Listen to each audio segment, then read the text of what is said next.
Hey everyone, I wanted to go over the new, exciting, daunting, and highly questionable news that we have for Monster Hunter Rise on PlayStation, Xbox, and PC Windows side of things. This video is not going to be touching anything regarding Sunbreaks and Nintendo Switch and PC Steam players.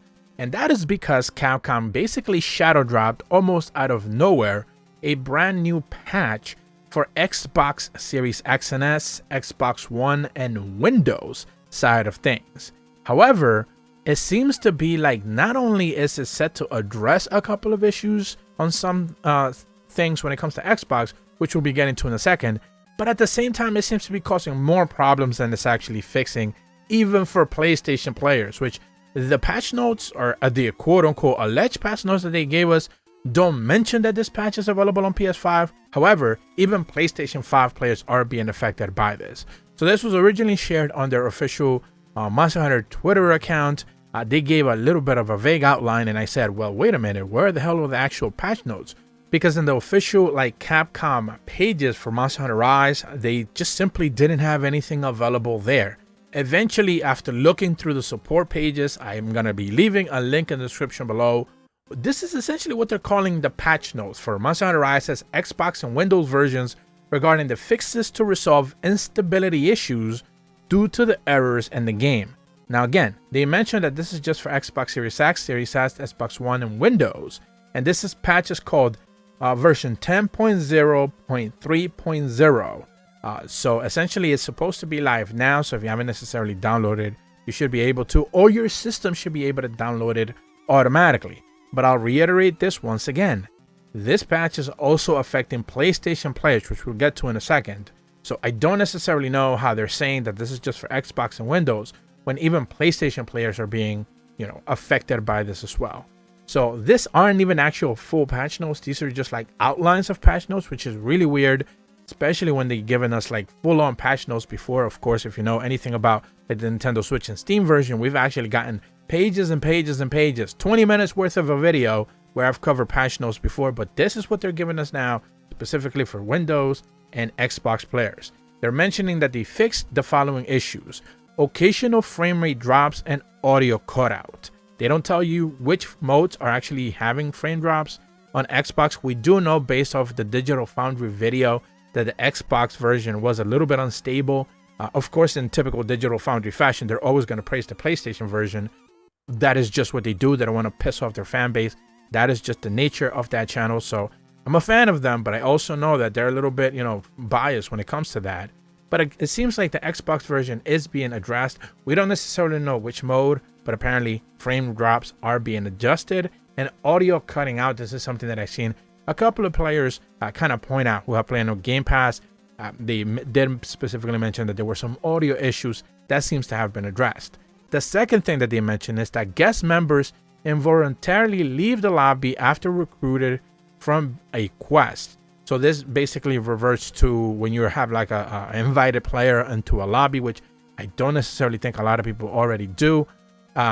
People will kind of just get disconnected as another person kind of jumps in. So stability essentially is being addressed here. Stability on Xbox and Windows is being addressed.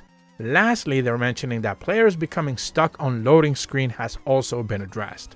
Now, the issue with the loading screen here on Xbox side of things, and this is something that I noticed on my Series X ones, is that it just basically stays there for a really long time, and people kind of assume that it's just like frozen. But for me personally, like there have been times where it takes like 20 to 30 seconds for the main screen to just kind of like eventually go away. So people kind of assume that it froze. That's not the case, but maybe it does end up freezing for some people. So I don't necessarily know. I don't know if it was like supposed to take that long to load in.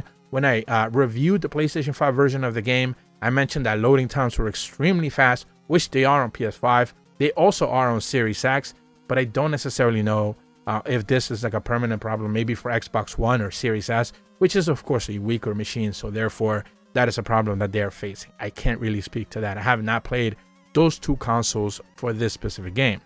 Lastly, they mentioned that they apologize for the inconvenience and will look forward to continued support of Monster Hunter Rise. Now, if that was like the actual patch notes, which seem more like overview notes, fair enough. It is what it is. They're not necessarily giving us details. Fair enough.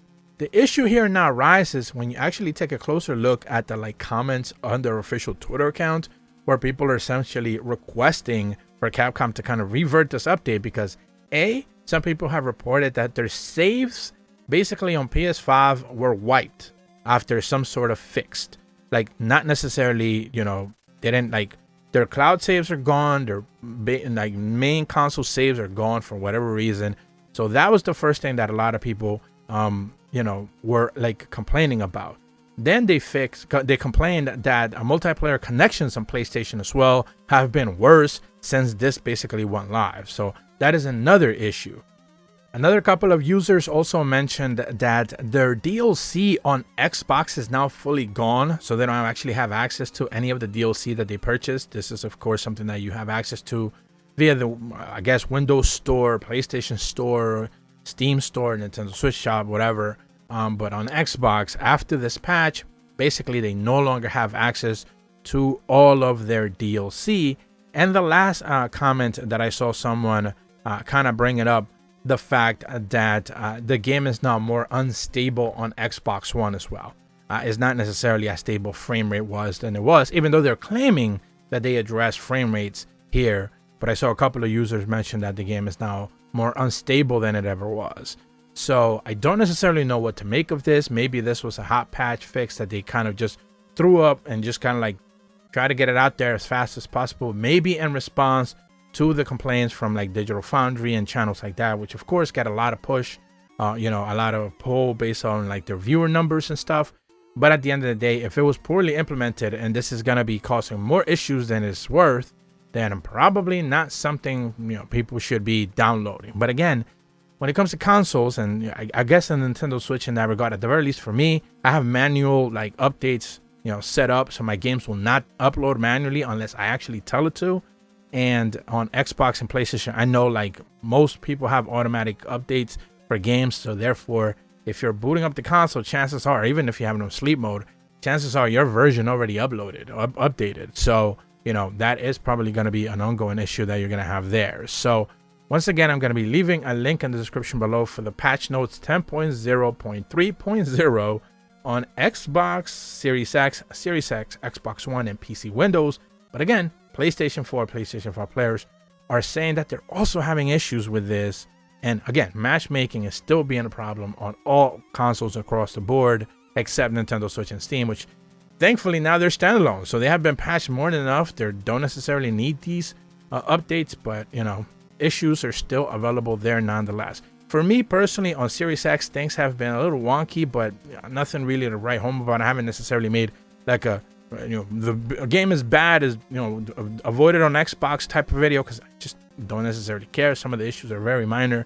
I haven't necessarily paid attention to much of it. I did notice that the PS5 build was better. I do agree with that when it comes to Digital Foundry's, performance review, that the PS5 did run better. Maybe this patch will address that.